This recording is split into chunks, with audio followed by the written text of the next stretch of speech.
จะแนะนำบรรยากาศวันนี้ก็รีวิวสินค้าต่างๆกดไลค์กดแชร์เป็นกำลังใจข้าพเจ้าเฮ็ดคลิป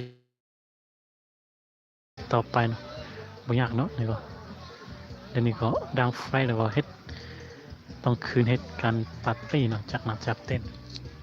วันนี้ก็จักหนักจักเต้นเนาะเฮ็ด เฮ็ดแบบสบายใจเลยแม่นเนาะโอเคเด้อเอาไป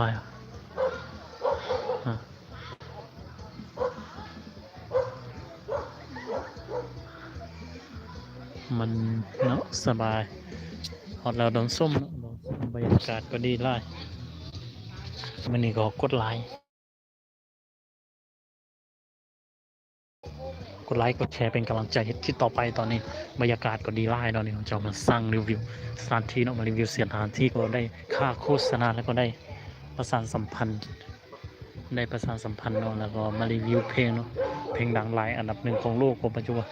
พิการตายังมีใจแล้วก็กำลัง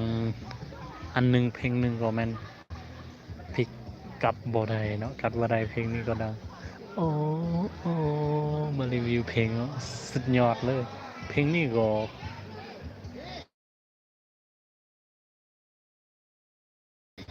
็ดีหลายเนาะไหนก็ดีหลายเคยก็ว่าดีหลายกดไลค์กดแชร์เป็นกำลังใจในเฮ็ดหยังก็ให้มันประสบความสำเร็จ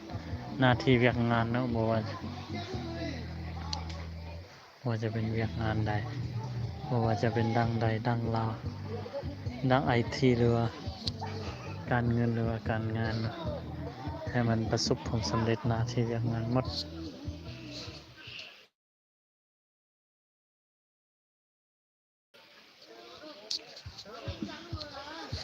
ตอนนี้ก็ประมาณ51กับ62นาทีเนาะกดไลค์กดแชร์เป็นกำลังใจคลิปต่อไปเมื่อยลายเนาะยิ่งผมเมื่อยลายเด้สิทุกคนเดี๋ยวนี้ก่อนเนาะข้างไลน์รถก่อนเนาะการแพนักโลเวนจานะเก่ามารีวิวสินค้าต่างๆซื่อๆอันนี้ก็เพิ่นนี่ก็สิเมื่อแล้วเนาะใส่ทรงเสื้อแล้วก็เราก็กำลังสิเมื่อแล้วเนี่ยนี่สตาร์ทรถแล้วเนาะจากหน่อยเราก็กำลังสิเมื่อแล้วนะสตาร์ทรถแล้วก็เมื่อเลยเนาะ4 โมง 5 โมงแล้วเนี่ยบรรยากาศก็น้อยเดียวซื่อๆเนาะ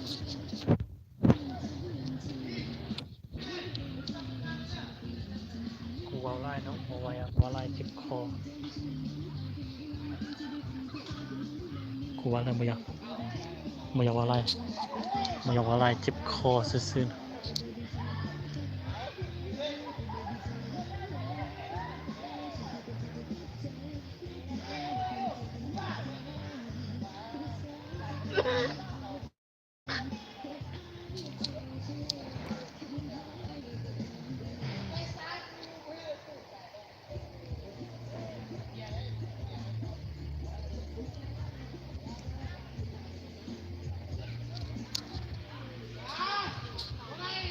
นี่เ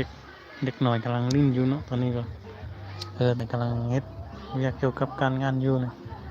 บ่อยากว่าไล่นะว่าไล่เจ็บคอนอนเบิ่งเขาเจ้าปิ้งปลานอน